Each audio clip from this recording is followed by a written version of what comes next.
Well, good evening. Welcome back to session 9, night 9 of Unleashing the Old Testament. We're so glad that you're here. Just a couple moments ago, my dad and I were praying together for all of you. Just the other day, I was got to see the registration list, and I did not realize how many of my beloved friends are watching. And so I just want to say I'm so glad that you've taken your time and decided to spend it with us. And yeah, there's so many people that mean so much to my dad and to me, as well as others who we haven't met, and yet you are part of this course, and we're so glad you're here. It was really special to listen as my dad was praying for you. My dad puts us on because he loves you. I'm here because I love you too. We want to see you thrive in all that God has made you for as we dive into the scriptures. So we're so glad you're here. Hey, just as we continue, I want to highlight something for you to give us an answer.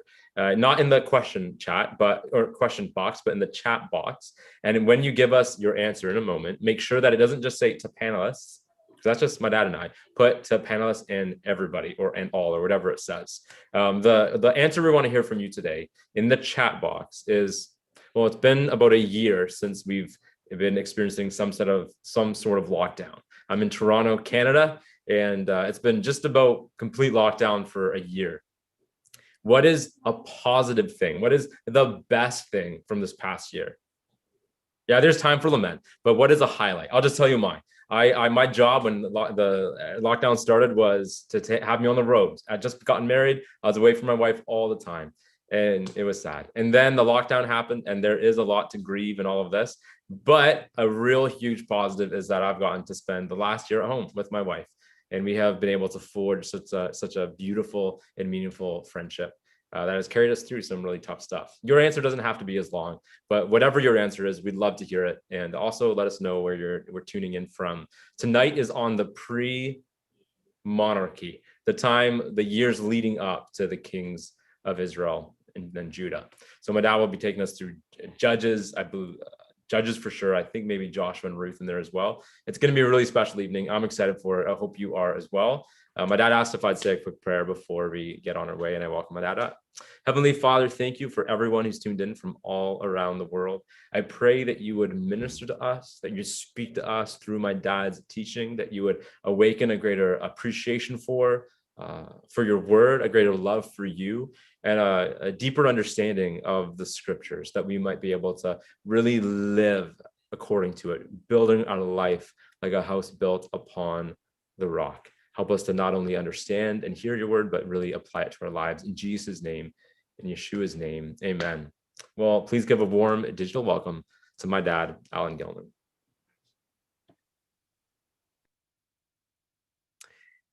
Well, thank you, Daniel. It's so good to have you back.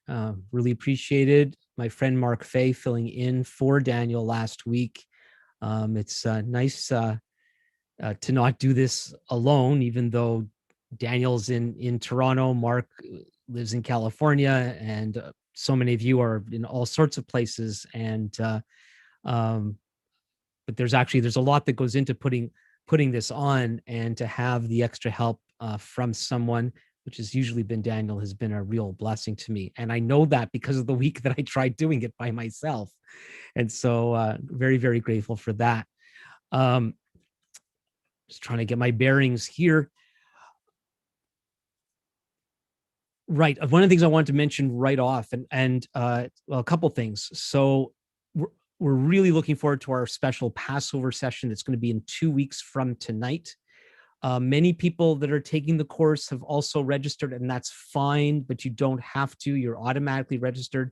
In one sense, it's going to be our regular Old Testament course night, but it's going to be a special Passover Seder celebration that we're doing, and we've invited the world.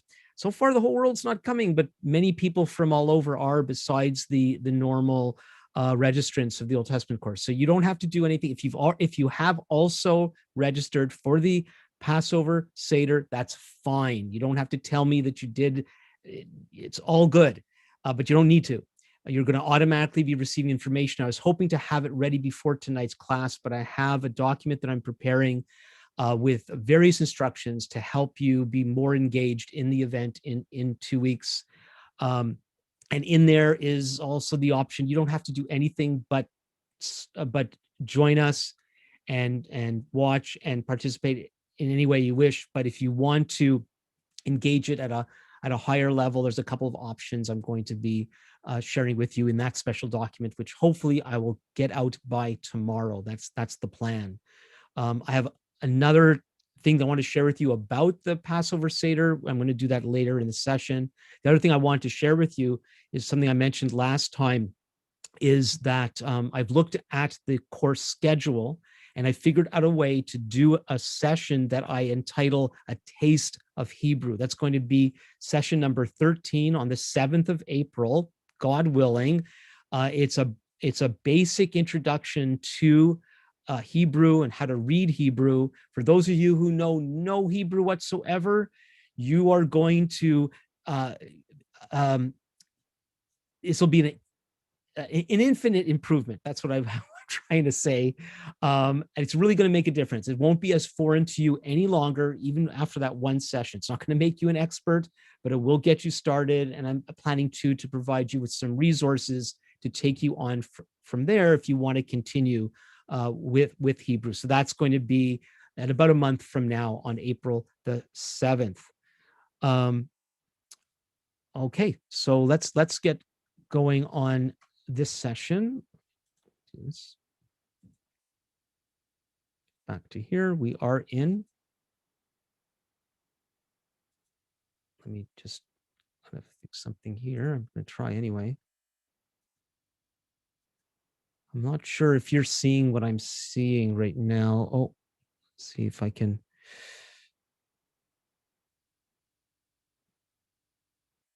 Yeah, I'm not. Hopefully everything's okay. So here we go. This is why I need help. Usually I see there's something that's not right. I usually see an image of myself on the screen somewhere, and I'm just seeing a still photo of Daniel. Daniel, maybe you could speak up and let me know what you're seeing. It looks good to me, Dad. I see Okay. you. I see your video. You look awesome. So you see the PowerPoint and we're good. PowerPoint. It's good. Okay, excellent. Thanks so much. No problem. Told you I need him. All right.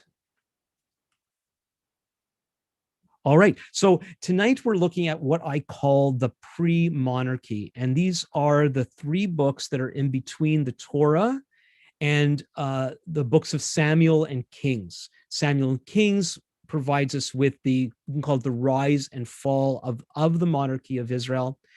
I call this time period, Joshua, Judges, and Ruth, the pre-monarchy, not just because they come before the monarchy, but because there is an anticipation of the monarchy that's coming. Actually, the Torah itself anticipates the monarchy. In Deuteronomy chapter 17, verses 14 through 20, God establishes rules for kings, even though it's going to be hundreds of years before the first king of Israel is established. And then the book of Judges in particular carries with this understanding that much of what's going on during that time period, which is about 400 years, is due to the lack of leadership, and particularly the lack of kingly leadership in the nation. And so there is this sense of anticipation of a monarchy that's going to be established. So let's start by looking at another issue here. I'm sorry. I'll just do it this way. You know, if I didn't tell you I was having the issues and just went on, you probably wouldn't know, but oh well, I'll keep trying.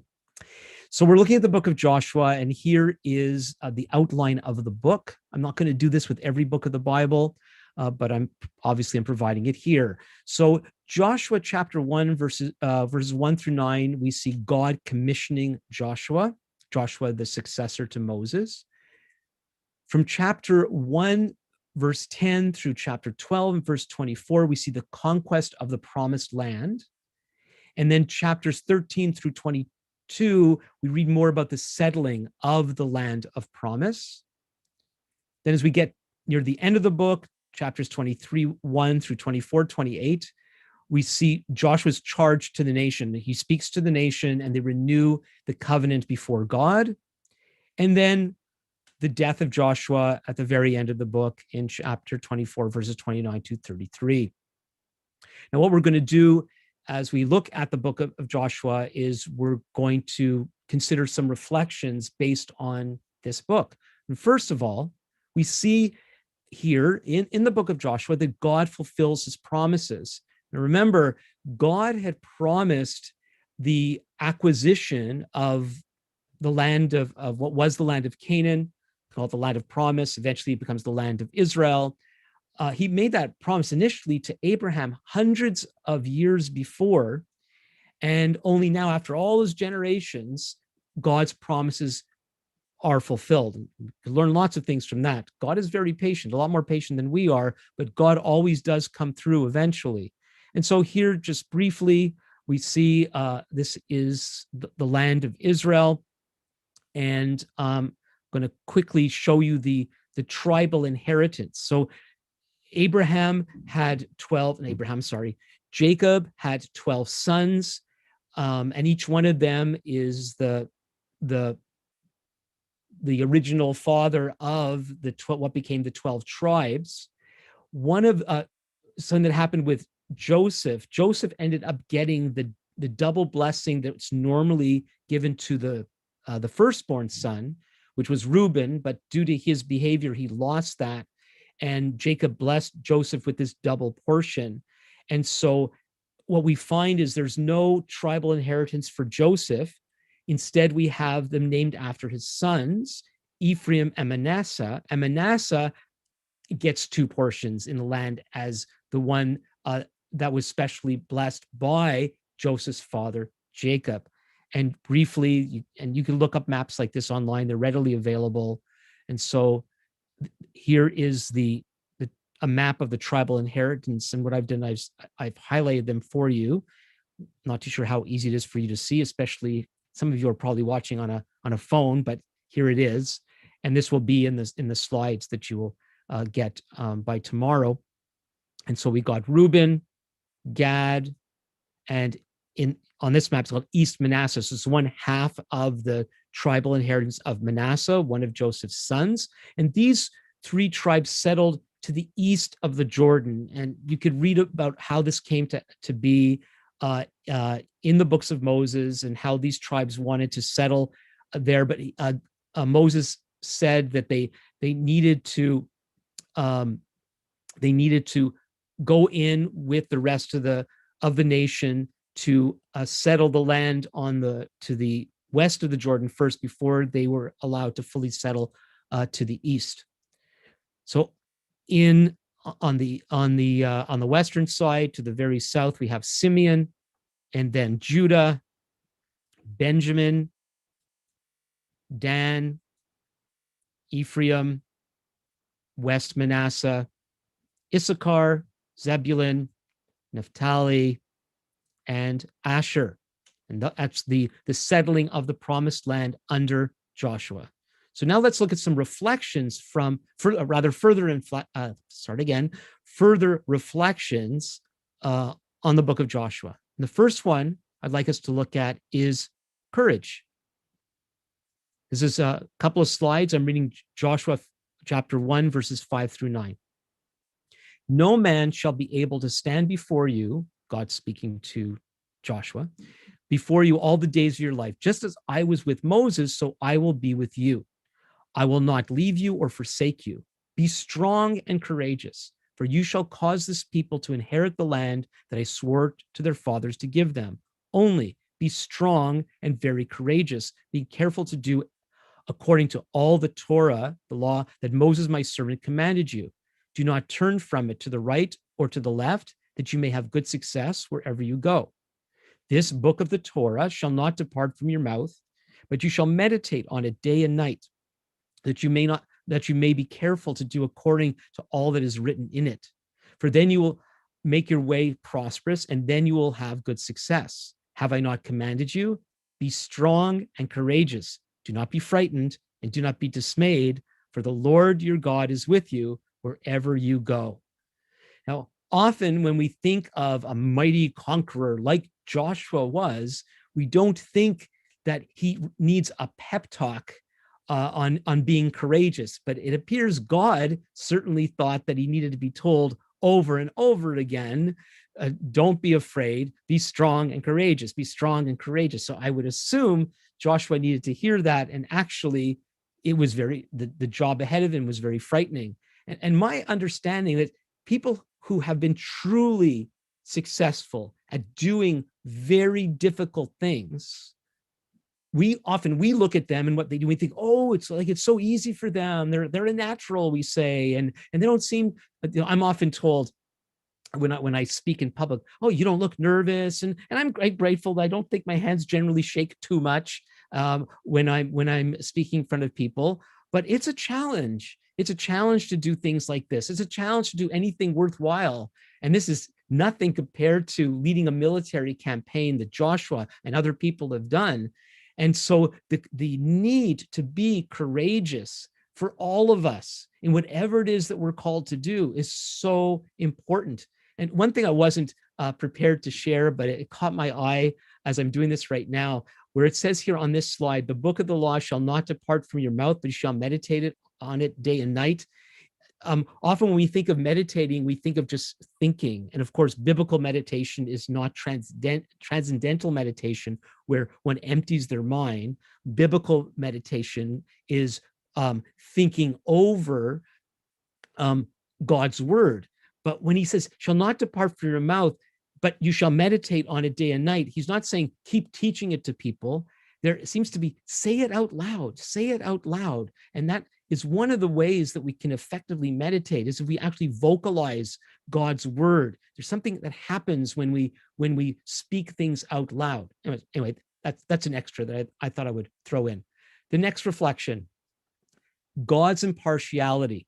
This is one of my favorite passages in the entire Bible. It contains one of the most profound, there are other really profound statements, but it contains one of the most profound statements anywhere in scripture and maybe anywhere ever. Joshua 5, verses 13 to 15. This is before Joshua's going to lead his first major military campaign, and God's going to give him a special strategy to take the city of Jericho with its enormous fortified walls. And this happens. So again, Joshua 5, 13 to 15. When Joshua was by Jericho, he lifted up his eyes and looked. And behold, a man was standing before him with his drawn sword in his hand. And Joshua went to him and said to him, are you for us or for our adversaries? And he said, no, but I am the commander of the army of the Lord. Now I have come. And Joshua fell on his face to the earth and worshiped and said to him, what does my Lord say to his servant? And the commander of the Lord's army said to Joshua, take off your sandals from your feet, for the place where you are standing is holy. And Joshua did so. So before we look at the profound statement, first of all, let me point out that it's pretty clear that this is a manifestation of God given to Joshua. You can call this Joshua's burning bush experience, just like that encounter, that initial encounter that God had with Moses. And clearly there's an echo here, just like God said to Moses that he should take off his sandals for the place where you're standing is holy ground. This mysterious person says the same thing to Joshua, and Joshua most likely knew Moses's story backwards and forwards, and would have known that these are the same words that God had said to Moses. So he knows pretty quickly who he's dealing with here. But at the beginning, he doesn't know. All he sees is a man standing before him with a drawn sword in his hand. Now here is Joshua. He's been tasked by God to lead the people into the promised land. He's being prepared for military combat. They have been through so much together already, and everything that they've seen and experienced and suffered and struggled with, and the miracles and all the rest, and Joshua learned firsthand, because he hung out with Moses, and he stuck with Moses for so much of Moses' own training in God.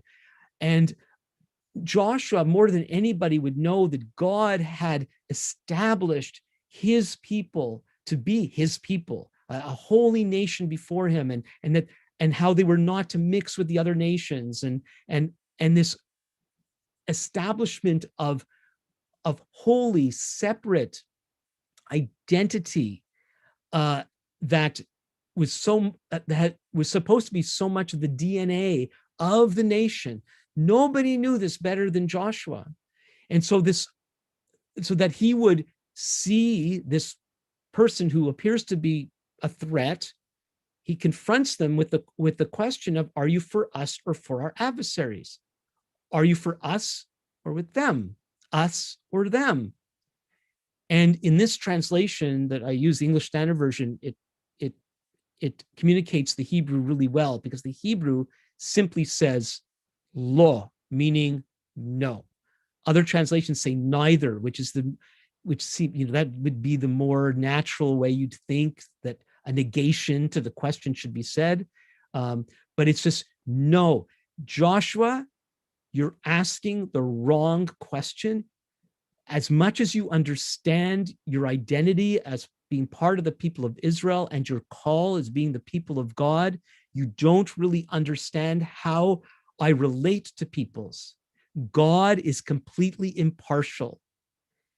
And it's very difficult for us to understand how God can be impartial while having a chosen people. But remember, we learned weeks ago that the purpose for choosing the people of Israel was not for the people of Israel, but for the nations.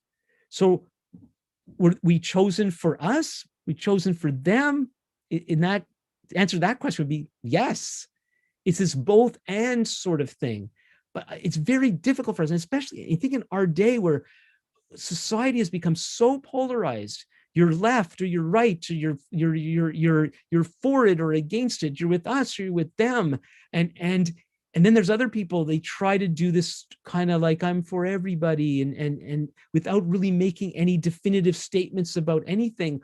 And that God's not like that. He's not wishy-washy. He doesn't love all people in this sort of kumbaya sort of way. Everybody's good and right. It's okay. And he just kind of hugs everybody no matter what. That's not God. Old Testament, New Testament, that's not God. God's for us. No, sorry, I said that wrong. God's for himself primarily, but that's not a selfish thing when it comes from God, because he's a generous God who's created people for his purposes.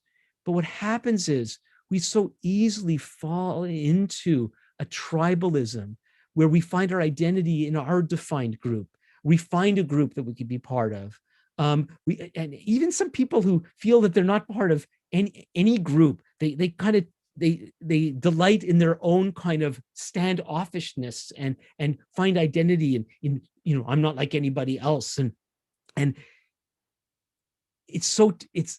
we got to be careful to remember that God is unbiased in this righteous sort of way. And so the real question isn't so much is he for us or for them? It's, are we for him or not? Go to the next one. There's so much more in the book of Joshua than what I'm sharing, but I'm trying to share with you some key reflections. Community effects of sin. Well, what do I mean by that? Let's see here. Joshua 7, verse 1. But the people of Israel broke faith in regard to the devoted things. I'll explain that in a second. For Achan, the son of Carmi, son of Zabdi, son of Zerah of the tribe of Judah, took some of the devoted things, and the anger of the Lord burned against the people of Israel.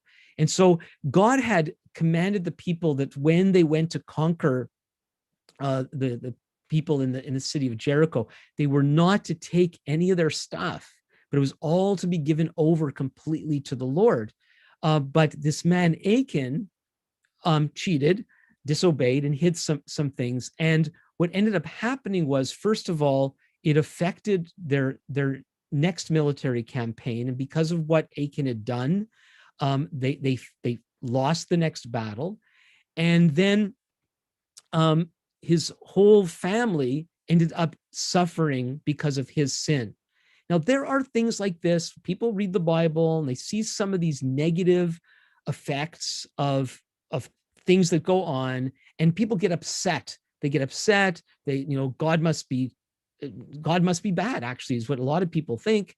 And one of the ways that I believe we could best deal with this, and I know there are people try to come up with good philosophical understandings of Bible, and how can God be good when there's evil in the world, and when God judges. And the book of Joshua is one of the more difficult ones because of all the military campaigns, and people are suffering, and all the rest. But I am more concerned with finding what really is in life. There's so many things in life that I don't like, but we need to deal with what is, and need to deal with what is. So we're better off understanding God for who he is, what he actually does, how life actually works, rather than trying to stand apart and criticizing who God is and what life is really like. Now, if the Bible is wrong about God, that's one thing. But if the Bible is a reflection of the truth of God, his very revelation of who he is, just because we don't like what he does or says, then that's our problem.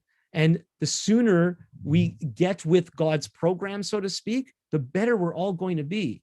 And so one of the truths of life that just is, you don't need the Bible for this, is that when somebody messes up, they don't just affect themselves.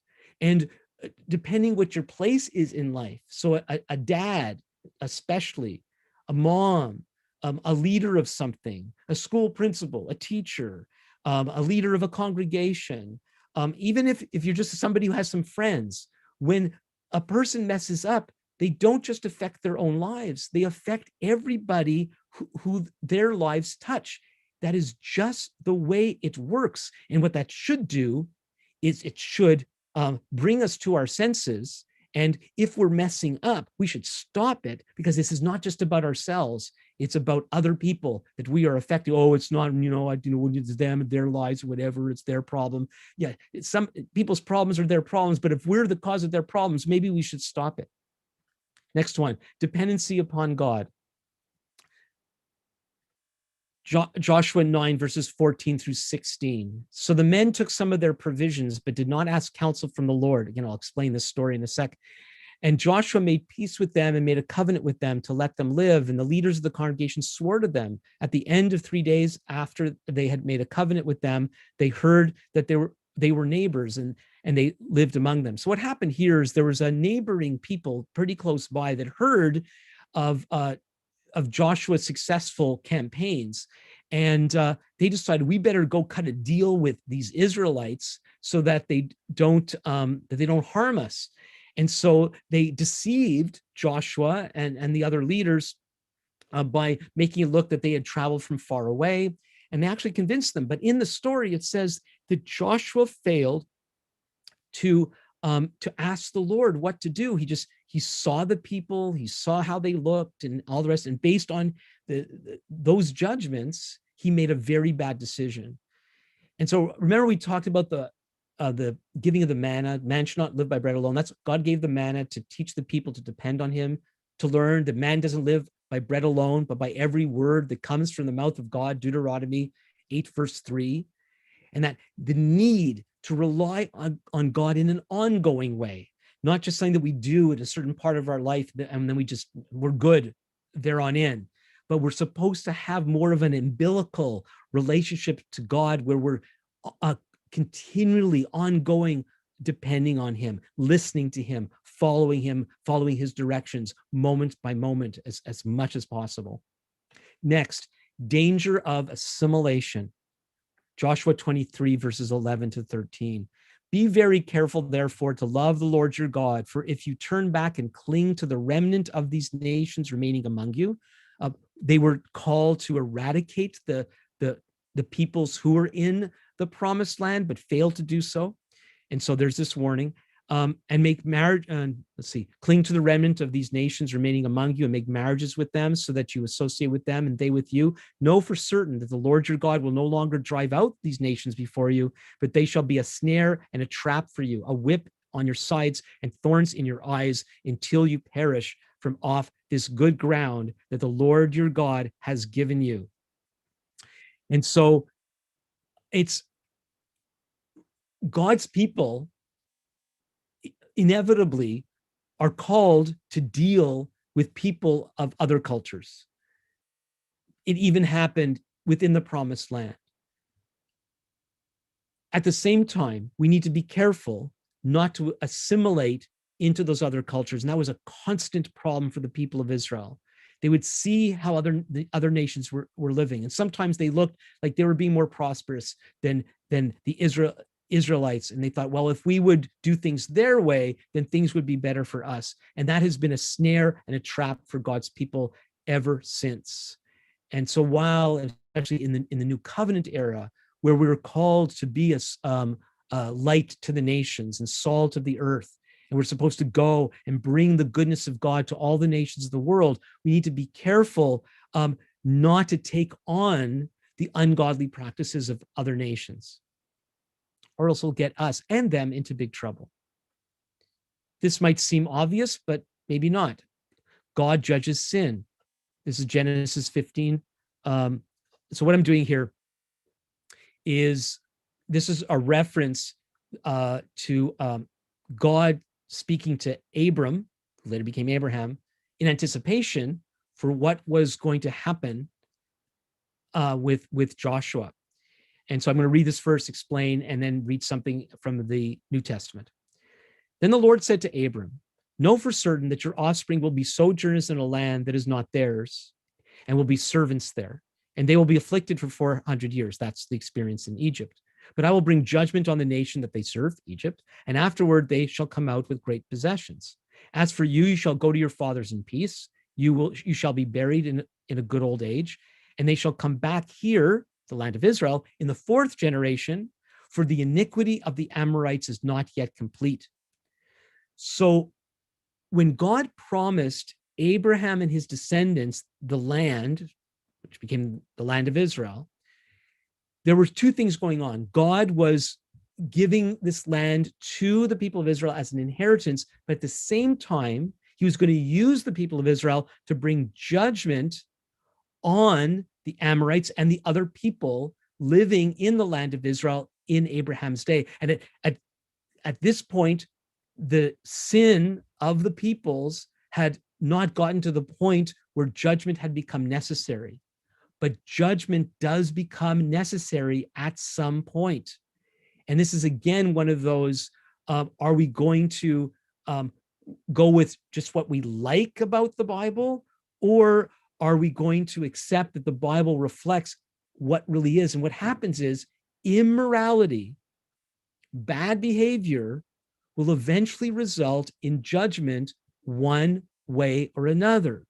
We saw it with Adam and Eve. We saw it with Noah in Noah's day. We saw it with the Tower of Babel. And it keeps on happening. Bad behavior leads to bad consequences. And so God does bring judgment. And there are people that think, well, with the coming of the Messiah and the New Testament, God's kind of become soft. Well, let's read Luke 13, verses 1 through 5. I'm sharing this to show you that what we encounter, some of the rough stuff that we encounter in the book of Joshua, is something that is a warning to all of us. Luke 13, verses 1 to 5. There were some present at the very time who told him about the Galileans whose blood Pilate had mingled with their sacrifices. So the governor Pilate had done this horrible things to some people living in the north of Israel in Galilee. And Jesus answered them, "Do you think that these Galileans were worse sinners than all the other Galileans because they suffered in this way?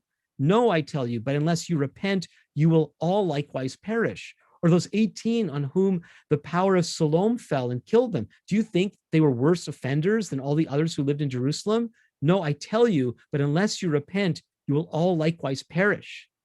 Now, in classes like what I'm doing, theology classes, these kinds of questions come up all the time. And then often teachers, professors, ministers will defend God.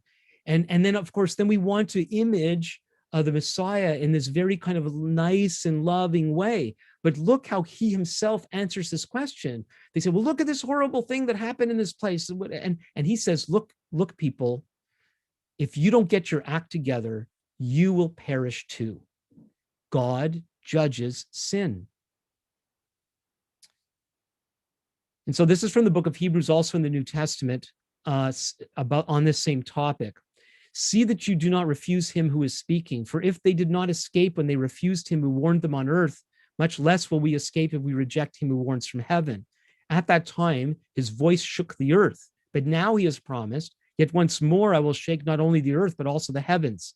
This phrase, yet once more, indicates the removal of things that are shaken, that is, things that have been made, in order that the things that cannot be shaken may remain. Therefore, let us be grateful for receiving a kingdom that cannot be shaken, and thus let us offer to God acceptable worship with reverence and awe, for our God is a consuming fire. It's very, very dangerous to, if I may say, mess with God. God is the creator, God is the judge, and we need to do things his way, or else we're going to get ourselves and others in great trouble. We learn this from the book of Joshua, and the lessons still apply. Briefly, some further reflections before we move on to the book of Judges.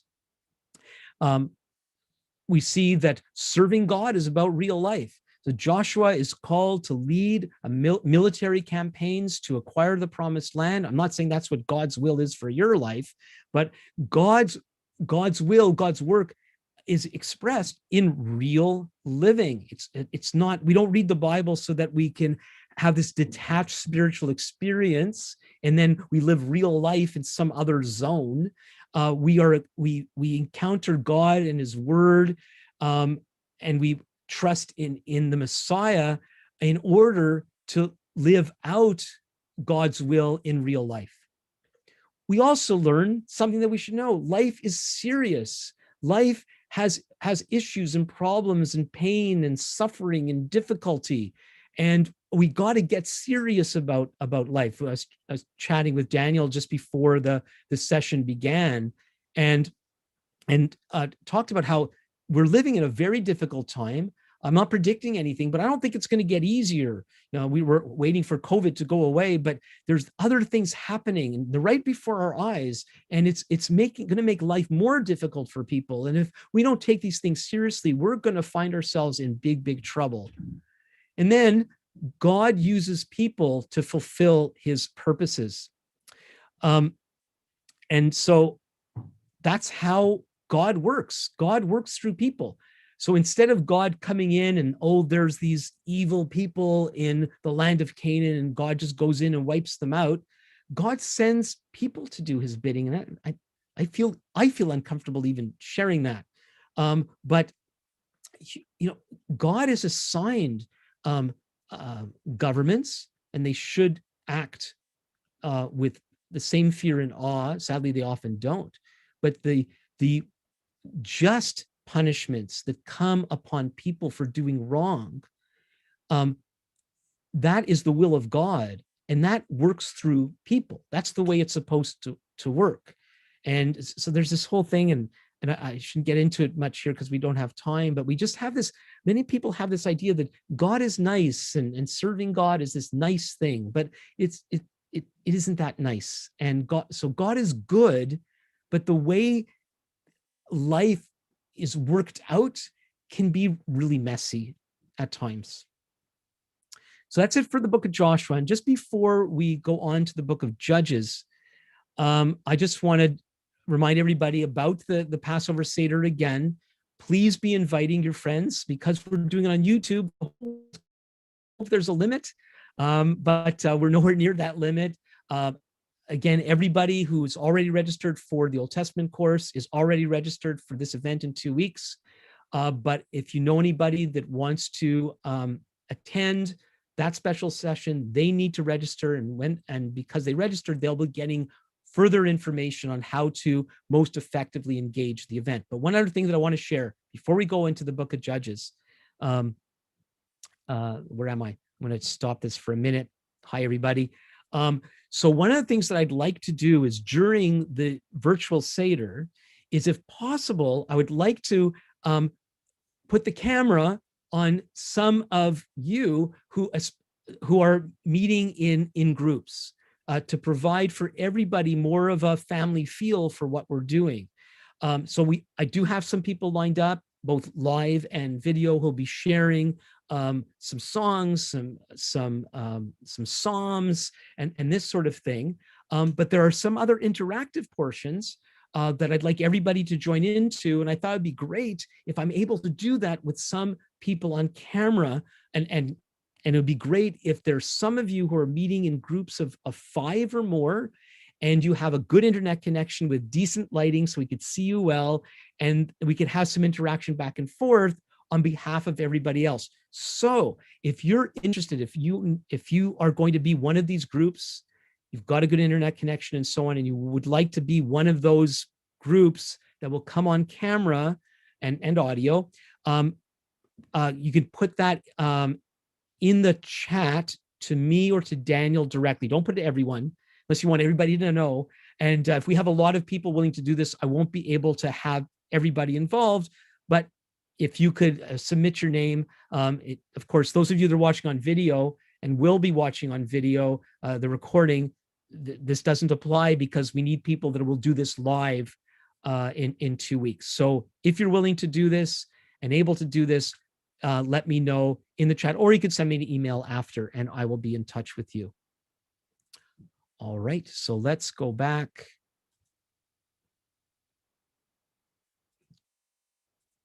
Okay, really looking forward to this. Let's continue on. Book of Judges. So I refer to the book of Judges as a time of confusion because it really is a very confusing time. Briefly, the outline of the book, from chapter 1 through verse 15 of chapter 2, we have the introduction to the book. Then most of the book are the judges themselves. I'll explain what a judge is in a minute. After chapter 16, we have a section which I entitle Rising Chaos, as things get worse and worse in the nation of Israel. That's basically the book. So what is a judge? So here's the Hebrew for both the singular and the plural. So a judge, the Hebrew word is shofet, and the plural is shoftim. And in about a month's time, you'll probably be able to read these words yourself. So I'm looking forward to that. I hope you are too.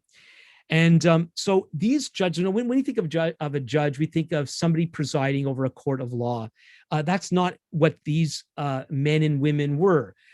These men and women, the shoftim, were divinely inspired, ad hoc, meaning that God appointed them as needed. They were usually military leaders who established justice, which means they made things right. That's what they were called by God to do. So that's what a judge is. Now, a feature of the book of Judges is what I call the sin cycle. I'm reading Judges 2, verses 16 through 19. Then the Lord raised up judges who saved them, the people of Israel, out of the hand of those who plundered them.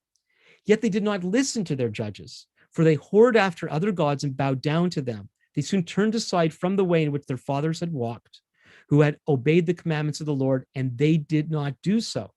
Whenever the Lord raised up judges for them, the Lord was with the judge, and he saved them from the hand of their enemies all the days of the judge. For the Lord was moved to pity by their groaning because of those who afflicted and oppressed them. Whenever the judge died, they turned back and were more corrupt than their fathers, going after other gods, serving them and bowing down to them. They did not drop any of their practices or their stubborn ways. So we're told that the generation of Joshua and the generation following were faithful to the Lord. And then the people began to turn to other gods. What would happen is they would do that. Then God would punish them somehow. Things would go really bad for them. They would cry out to God. God would send a judge. They would turn back to God. They would have peace for a time. Then they would turn to other gods again. And the cycle would continue and continue and continue. And it's about a 400-year time period, which is, to us, is pretty long. So this is another map, and it's showing you the various judges. I don't have time to zero in on them. It'll be in the slides that you will receive.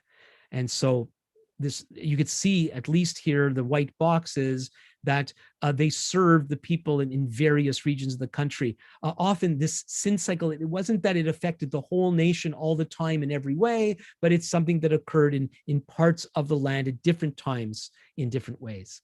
So now we're going to briefly look at some key judges. There's Deborah, chapter 4, verse 1 through chapter 5 and verse 31. And this is a case where God brought delivery through a woman, and the deliverance didn't actually happen through Deborah. Deborah helped lead the charge, and then God used another woman to conquer this particular king and then bring peace to the land.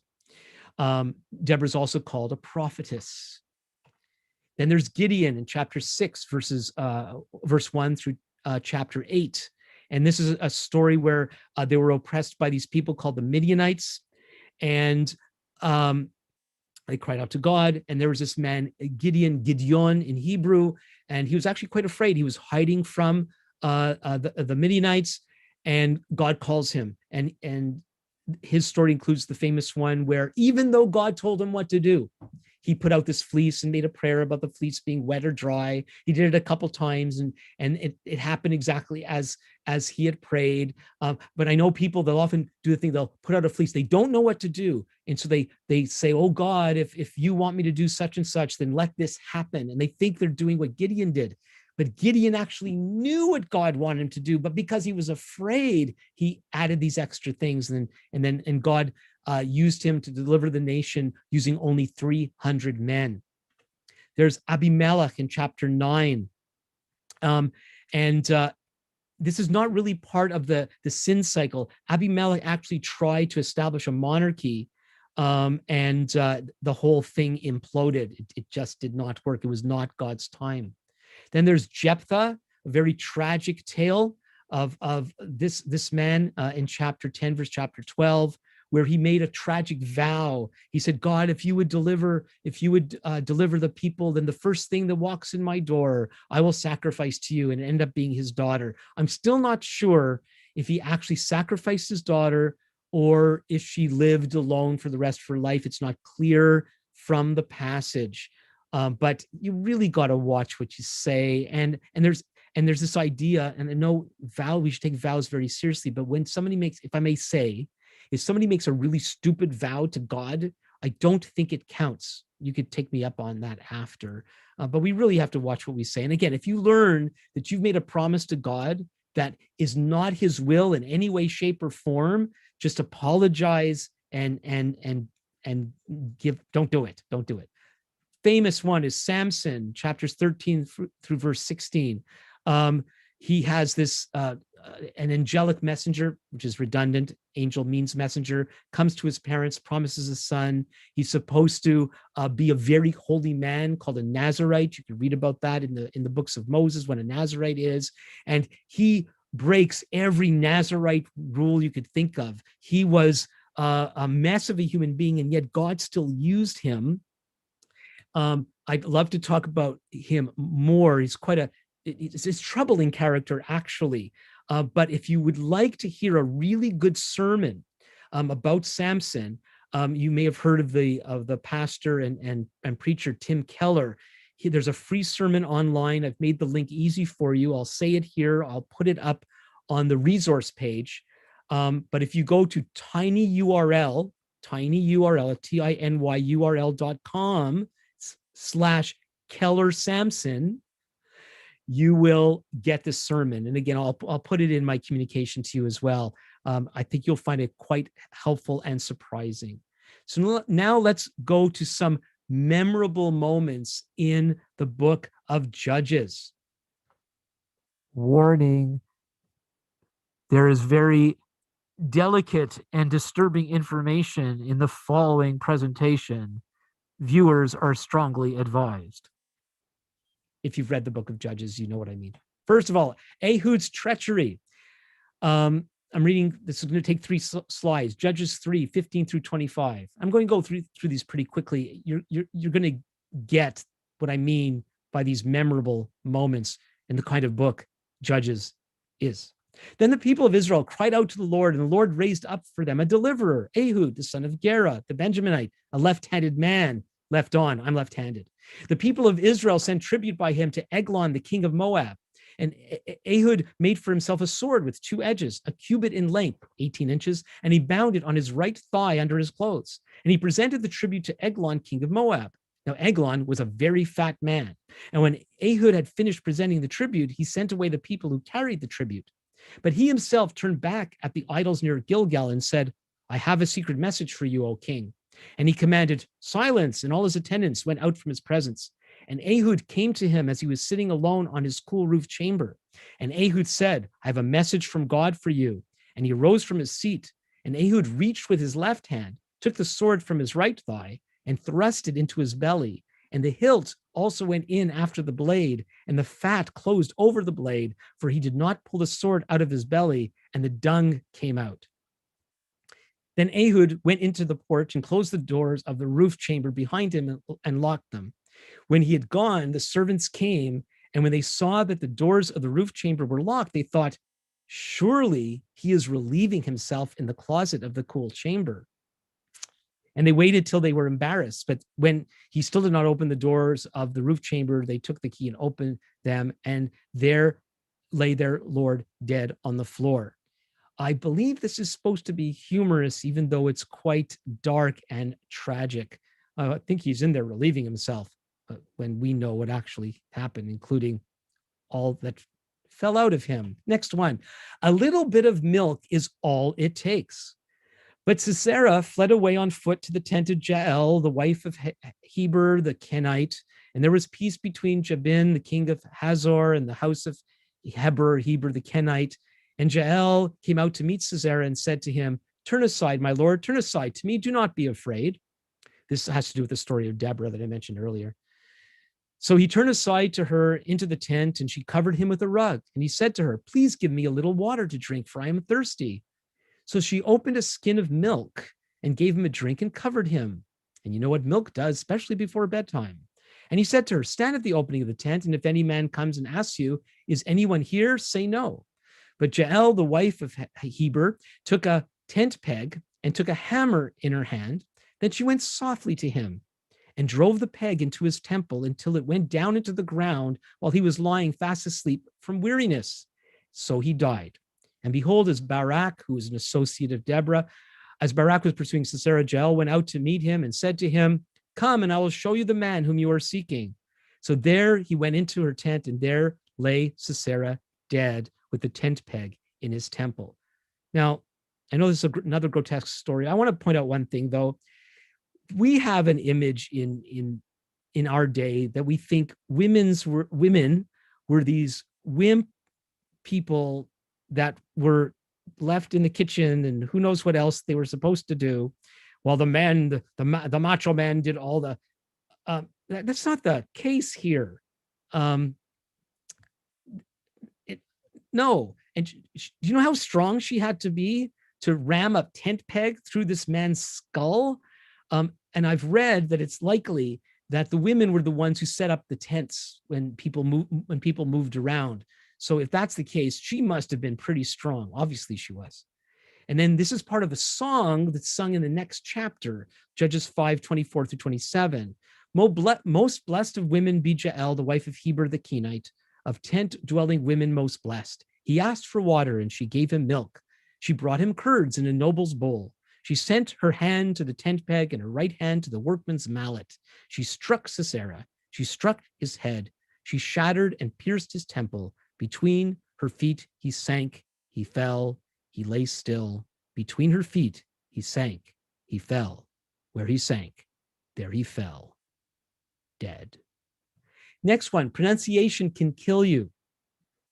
Then Jephthah gathered all the men of Gilead and fought with Ephraim. And the men of Gilead struck Ephraim because they said, you are the fugitives of Ephraim, you Gileadites, in the midst of Ephraim and Manasseh.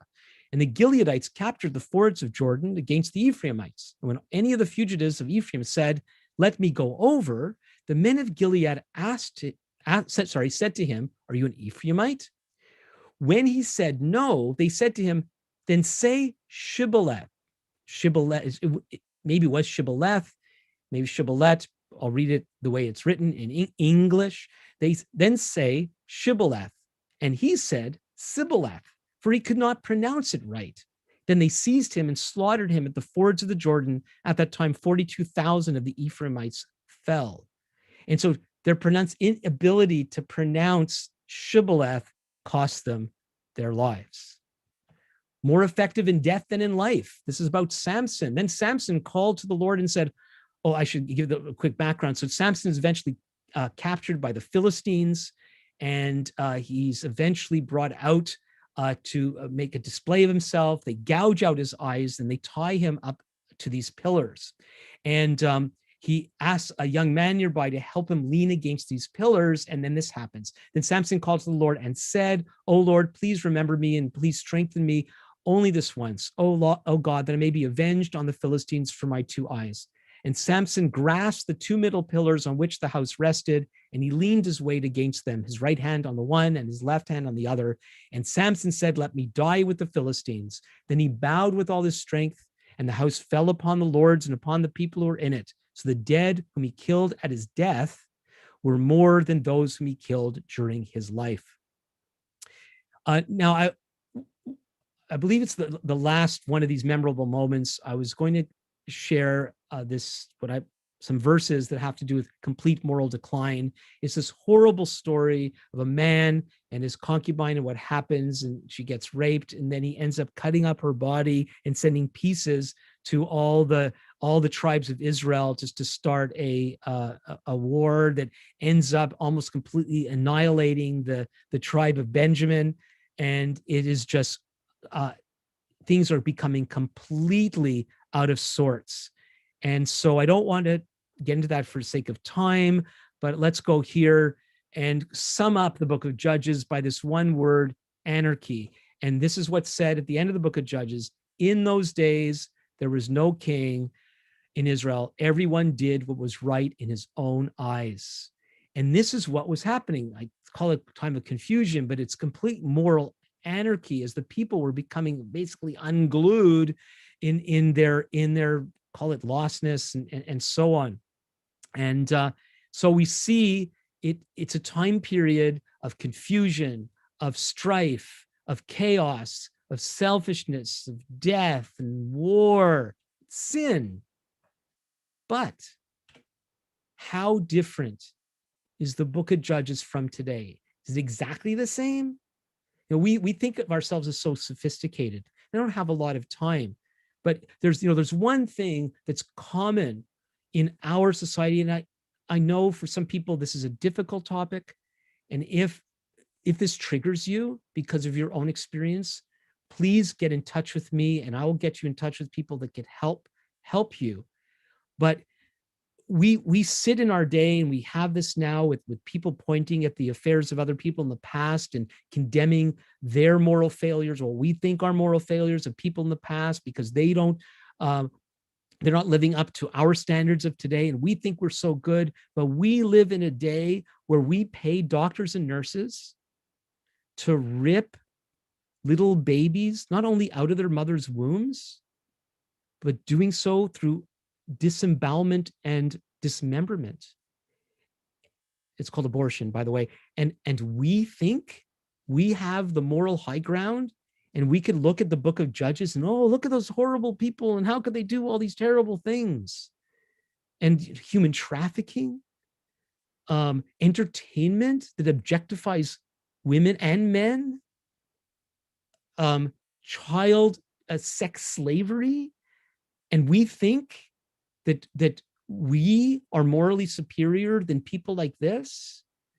And this is why the Bible is so important, because as I've said, it reflects real life to us, even the book of Judges.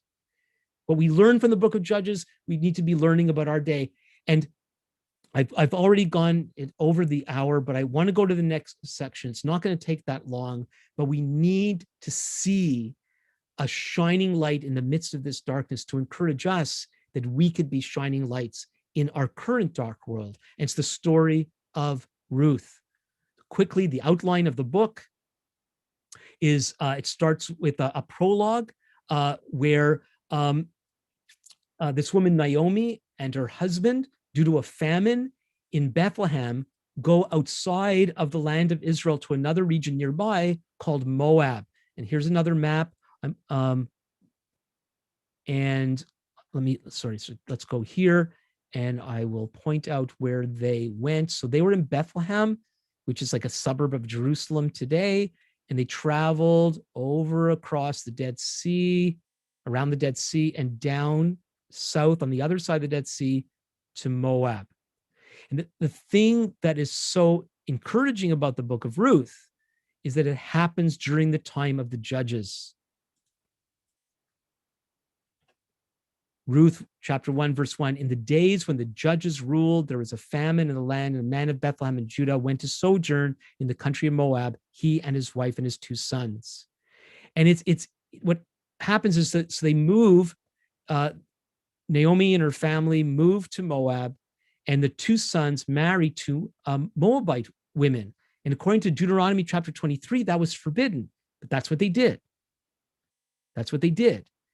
And what ends up occurring is the 2 sons die, Naomi's husbands die. So now we just have Naomi and her 2 sisters-in-law, Ruth and is it Obed? I think it's Obed. I don't have it written down. I'm sorry. Trying to use my memory. Don't have time to look it up.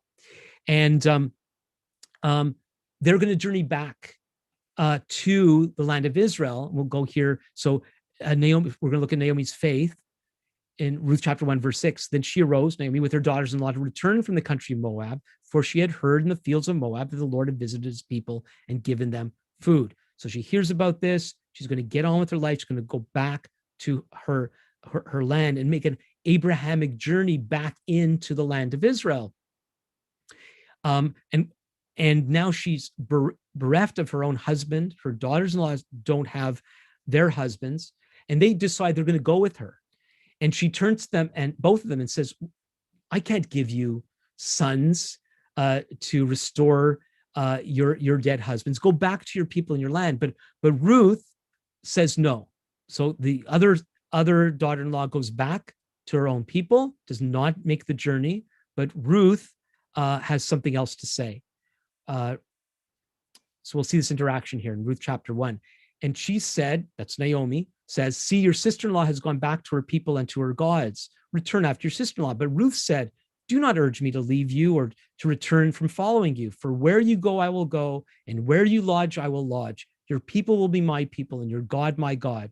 Where you die, I will die, and there I will be buried. May the Lord do so to me, and more, also, if anything but death parts me from you. And when Naomi saw that she was determined to go with her, she said no more.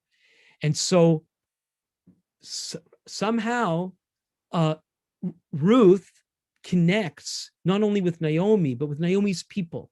And there's no way to really understand what was in Ruth's mind. Why did she do this? Why didn't she go back to her own people? But somehow she was drawn to become part of the people of Israel, and she wanted to serve God's purposes. Ruth chapter 3. Then Naomi, her mother-in-law, said to her, my daughter, should I not seek rest for you, that it may be well with you? Is not Boaz our relative with whose young women you were? So before I go on, in the God-ordained culture, if a woman died without having any children, then a near relative was obligated to marry her to raise up children in the name of the dead husband. Also, it's a little complicated here because it seems this also applies to Naomi, the older woman, who also no longer had a husband. And her family line had rights to some property, but due to their poverty, they lost ownership of the land. But an arrangement could be made if a close relative would marry Ruth, then the inheritance of Naomi's family line could be reestablished. And so it turns out in that time they were doing harvesting, and poor people were allowed to go pick up the gleanings, the sheaves that were dropped. And it turned out that Ruth had found herself in the field of Boaz, her close relative. Naomi says, see, he's winnowing barley tonight at the threshing floor. Wash therefore and anoint yourself and put on your cloak and go down to the threshing floor, but do not make yourself known to the man until he has finished eating and drinking. But when he lies down, observe the place where he lies, then go and uncover his feet and lie down, and he will tell you what to do. And she replied, all that you say, I will do. Basically, what Ruth was encouraging Naomi to do was to propose to Boaz. Now, there's not much romantic about this story, but what we have here are people committed to the plans and purposes of God, and that was more important than anything else. And so the result of this is generational blessings. So Boaz took Ruth eventually. There's other things in this story. It's not very long. It's only 4 chapters. Please read it. So Boaz took Ruth and she became his wife. And he went into her and the Lord gave her conception and she bore a son. Then the women said to Naomi, blessed be the Lord who has not left you this day without a redeemer. And may his name be renowned in Israel. He shall be to you a restorer of life and a nourisher of your old age, for your daughter-in-law who loves you, who is more to you than 7 sons, has given birth to him. Then Naomi took the child and laid him on her lap, and became his nurse. And the women of the neighborhood gave him a name, saying, a son has been born to Naomi. They named him Obed. And it's, of course, that Obed's the son, and the other sister-in-law or daughter-in-law, I can't remember her name, it might come back to me. So I continue, and we're finishing up here. This Obed, he was the father of Jesse, the father of David.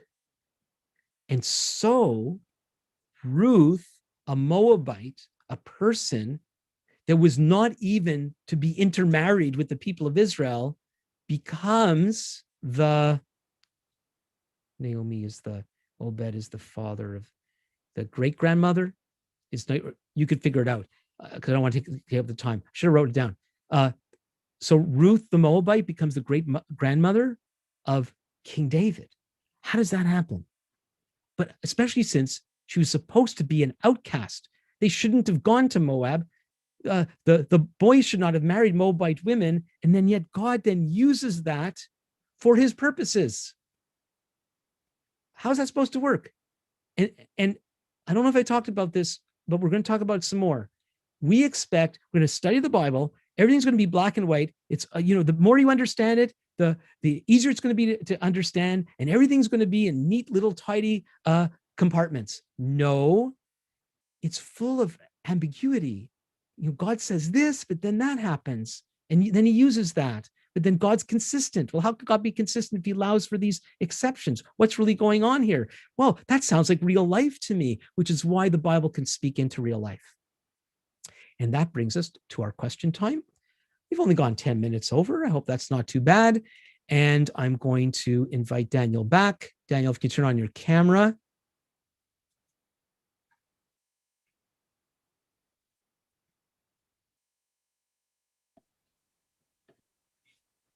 And if you have any questions, you haven't put them in the Q&A box, please do so.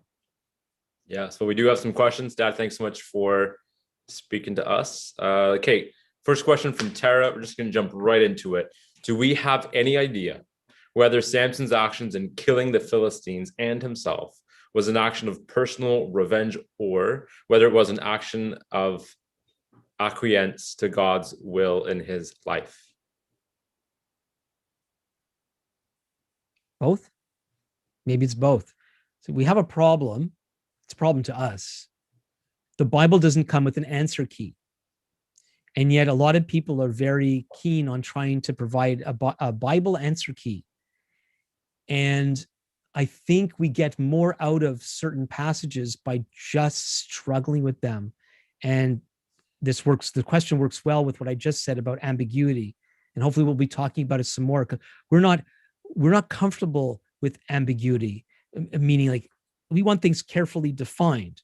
And so Samson, of all people, is a really difficult character, because on one hand, he's serving God's purposes, yet his methods are completely wrong. He does things the people of Israel are not supposed to do, and yet God seems to use it.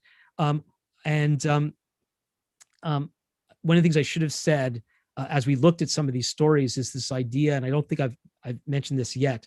There's the concept of prescription versus description.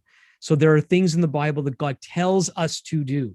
Certain call them universal principles that are God's will for all people at all time. These are God's prescriptions. But there's many things in the Bible that's description. It's showing us something that happened without a comment, whether it's right or wrong. Very often, it's clear that it's wrong. But other times, it's confusing, and that needs to be okay. We need to allow ourselves to grapple with it. And maybe this is a fancy way to say, I don't know to the question, but it's not it's one of those, well, this seems clearly he's taking personal vengeance upon the people. On the other hand, God's using him to bring judgment upon the Philistines. What is this all about? Well, just like he's living his life and God is working, it's true for us too. Like, there's so many things that God does through us, and we're not really aware of what it is God's accomplishing through our lives. Thanks, Dad. I want to invite people to consider typing in your questions. We still have room for more questions, and we're just been in some tough books of the Bible to read, and I want to invite people to not waste this opportunity to ask their questions. We have a couple questions about Passover Seder. Dad, from Mary in Ottawa, she says, what do we and our invited friends need to prepare for the Seder? That's exactly what I'm preparing. I've finished up the draft of that late this afternoon, my time, and just making sure it's all in order. And then I'm hoping to get it sent out tomorrow. And there's going to be various options in this, so people could participate or engage as much or as little as they want. And you could just watch, and that'll be great. Or you can prepare some things. It'll be in the document. And once you get that, if you have any other questions, let me know. Thanks, Dad. Tara asked a question that others will have as well. She says, when I type in tinyurl.com/Keller Sampson, I'm directed to the Gospel and Life website. Oh, okay. Very good. So you're in the right place. It should be there as a free sermon. I thought that link would take you right to it. I could double check it later or tomorrow, and I'll confirm. For all we know, it's gone now. It's, welcome to the internet. I'm pretty sure I set up that link to go directly to the sermon, but I'll double check that. Thanks for pointing it out. Thank you, Tara. Dad, I have a question. In my own reading through the Old Testament recently, I found reading through like the second half of Joshua really difficult. The first half, we have stories that we're able to easily learn lessons from, but then as the conquest of Canaan unfolds, it starts to it's one of those times where I can read it, and at the end of the chapter, I think, do I remember what I just read? Can you speak to us on how to read those types of pages of the Bible in our daily devotions? Yeah, so I'm not sure if I mentioned it here. I'm sure I'm going to forget more and more as we go along. Now that we're at week 9, almost the end of week 9. One of our issues with having difficulty reading the Bible is expectation. And if we go to the Bible thinking that we're going to find something every day to warm our hearts, then we're going to have a hard time with some of those sections. But what we have is we have real documentation of real events and at a real time preserved for us. And that's precious in and of itself. Sometimes there are hidden gems. And the more I dig, the more I'm surprised at some of the things that seem to be very dry, what gems are hidden there. Now, those gems, they may not be something to make our day and put a spark in our step. That we may not get that, but we do get a very holistic view of all of life by reading the scriptures. One of the interesting ones is the genealogies. And my understanding is in some cultures, genealogies are just so important. They're so highly valued. And to think that we have those preserved in the scriptures, which ties the more present, not our present, to the past, and roots people to what's come before, as I said, it well, obvious to God, it's very important. Again, we don't read that to give a spark to our day. There's more to the Bible than that. Thanks, Dad. Sophie asks, what does uncover his feet mean in Ruth? Did you want to answer that question, Daniel? No. As far as I know, it means please have relations with me. After they're married, though, right? It's possible that this was the marriage ceremony. But, and again, remember prescription and description. We're looking at a cultural interaction.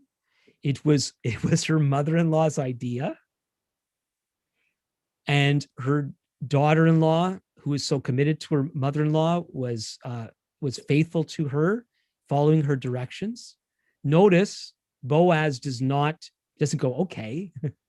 and some of it had to do with his understanding that there was a closer relative that should marry her, and was wanted to give him the right of the first, I guess he called it first right of refusal, which is what he did, that for a particular reason that's mentioned in the book. But basically, Ruth offers herself in marriage to Boaz, and it appears that Boaz was a much older man. And again, culturally for us, we might think various things about this and try to read our 21st century culture into that situation. But what was most important to them was the furtherance of the family line and the holding on to the family inheritance in the land. And that both Ruth and Boaz were more concerned to do the right thing than I don't think the romance thing was lost on those people. We see that in the life of Jacob, for example. And Boaz makes a comment and commends Ruth for being willing to do this, as opposed to trying to find a younger man to marry. Mm-hmm. Yeah, but I think I can speak for both of us, at least myself. This is not a text telling all the single ladies to go find a good older man and lie at the end of their bed. Agreed? I would agree, Daniel. But my favorite part was your reaction that's preserved in the video for all time. Okay, next question from Keith. Alan, or Dad, as I would say, do you think we can learn from these books lessons for today? These are difficult days. Well, that's the point. If godliness, and maybe I think I said it, I maybe didn't say it strong enough. Maybe I didn't. Thank you, Keith. That if the book of Ruth could happen in the time of the judges, where a bright light of faithfulness and trust in God and the development of the plan of God through the activities of human beings, if that could happen in the time of the judges, how much more could that happen in our day? Now, I know we think of these days as difficult times, but remember, a major difference between them and us today is we're in the time of the Messiah, where the Ruach HaKodesh, the Holy Spirit, has been poured out upon all who trust in him. And we've been equipped by God to be his emissaries all over the world. And so if Naomi and Ruth can fulfill the goodness of God, how much more we? Thank you. And there's also the warning that bad behavior gets you into big trouble. And it seems that we are very slow to learn that lesson. And then there's and I did mention it, the pull to other gods. And I know we don't think of actual idols today, but there's ways of thinking, ways of living that has a major pull on all of our lives. And we tend to think that we can make a deal with these ways of thinking and absorb them into our lives and think that we're going to be okay when we're not. Yeah. And I wonder if Keith's question may have come from a bit of my dad saying we don't just read the Bible in our day-to-day reading just for like the utility of it. And that just those things are both true, that we can, every page of the Bible is God-breathed words that can speak into our life. But if we turn it into simply a manual on how to live my day, then it I think like in a relationship, when you really treasure someone, like my dad, when I spend time with my dad, I learn from him. But if I only spend time with my dad to learn from him and have a better day, then I've commodified my dad. I'm not treasuring him. But when I spend time with my dad, whether I get like a practical takeaway or not, I actually do become a more whole person. And I think the same is true with spending time with God and His Word. Yeah. Yeah, that's But great, Daniel. I'm Thanks not for the here to speak. clarification. I'm here to ask questions. Question from Mark right now. It's so long. I think I'm going to post it in the chat so that you can read along with me right here. Question from Mark. I love the encouragement to wrestle with these stories and the character and nature of God. This seems to be in contrast to some of the very neat Western preaching of the word. Thank you for highlighting this and inviting us into the uncomfortableness of the Bible. His question: how do we re-energize the goodness of debate and wrestling with the word without falling onto the lull of various denominational summaries? Yeah, I think the answer to that is don't. I don't know. I don't know any other way of it's a problem, and it's related to the problem of tribalism and the fact that we prefer the comfortability of feeling part of a particular group and then having to buy into their philosophy, and then we become blind. We start to think that our branch or denomination, our flavor of the faith, somehow has this handle on how to understand the Bible. And one of the ways we buy into that is especially in some denominations more than others, but it's pretty rampant. And I don't have an issue with denominations per se, but there is this idea that you've got to toe the party line or else you're out. And even groups that seem to be more open to various ideas and doctrines, they might not have a very detailed statement of faith, for example, they still tend to have, it's a very common thing, tend to have these core ideas and values. And if you begin to question them, you're pushed to the fringe and maybe right out the door. The problem with all that is it's the Bible that's supposed to be our authority. And the Bible is not written as a statement of faith. The Bible isn't written in systematic doctrines. And the Bible's messy, and it's something that we do need to grapple with. And so I invite all God's people into that. And I think we'd be all better off relaxing, not some of the most important things of our confession, that Jesus is the divine Messiah, and some of these things. I won't go into all of them right now. And I think we know what some of those really core things are. But much else we should be allowed to discuss them and question them and grapple with them. I hope I answered Mark's question. It all comes down to it. I think it's Mark. It starts with you and me just doing it. We need to do it confidently, boldly, but with gentleness and love at the same time. And gentleness doesn't mean not saying anything.